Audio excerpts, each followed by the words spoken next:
রাইসা, খাদিজা, রিয়া, আশা, আজমিনা, এদেরগুলো কি কারণে এখনো চার্জশিট আসতেছে না? সক্ষমতা থাকার পরও করছেন না, মানে ভাইরাল না হলে আপনারা এই দেশে বিচার নাই, এটা বুঝাতে চাইলেন? সবাই তো প্রতিক্রিয়া দিবে, অনেক খুশি, অনেক ভালো, কিন্তু আমি তো মনে করি আজকে থেকে বৈষম্য সৃষ্টি হয়েছে।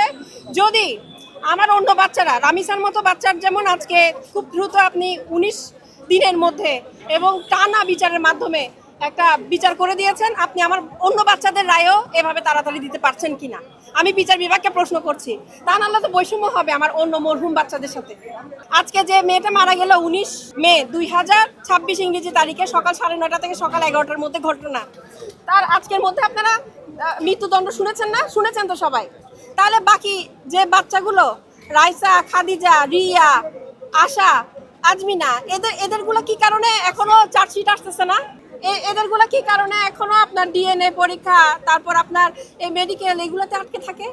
তার মানে আপনারা কাজ করেন না, আপনাদের সক্ষমতা আছে। আজকের পর থেকে বুঝে গিয়েছি তো।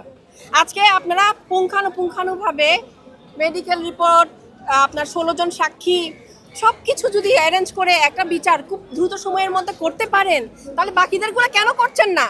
সক্ষমতা থাকার পরও করছেন না, মানে ভাইরাল না হলে আপনারা এই দেশে বিচার নাই, এটা বুঝাতে চাইলেন? আজকের পর থেকে রেফারেন্স এটাই দিব যে রামিসারটা হতে পারছে, এটার কেন চার্জশিট আসে না? পরবর্তী প্রত্যাশা একটাই, আপিল নিষ্পত্তি করার জন্য একটা দ্রুত আপিল বেঞ্চ প্রতিষ্ঠা করুন, যেখানে ধর্ষণ এবং এই ধরনের সহিংসতার আপিল নিষ্পত্তি হবে খুব দ্রুত। কারণ আমরা জানি এখান থেকে যে রায়টা হয় এরপরে আপিলে গিয়ে ওইটা আটকে যায়, কারণ আপিল বেঞ্চ একটা। এখন আপনি যদি সেপারেট একটা ইন্ডিভিজুয়াল আপিল বেঞ্চ প্রতিষ্ঠা করতে না পারেন, তাহলে তো আপনার এই ধরনের মামলাগুলোর আপিল নিষ্পত্তি হতে বছরের পর বছর কালক্ষেপণ হবে। এটা বাবা মা এবং ভুক্তভোগীদের জন্য একটা হয়রানি, আর কিছু না। সেজন্য আমি যারা কর্তৃপক্ষ এবং আমি সরকারের কাছে বিনীতভাবে প্রার্থনা করব, সব কিছু তো করছেন, রাস্তাঘাট, এই কৃষক কার্ড, এই ফ্যামিলি কার্ড, কত কিছু করছেন না? একটা আপিল বেঞ্চ করে দেন প্লিজ, মা হিসাবে চাইছি।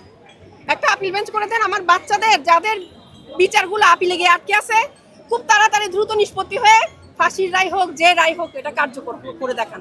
কার্যকর না হলে সমাজ থেকে কোনো দিন আপনি অপরাধ নির্মূল করতে পারবেন না।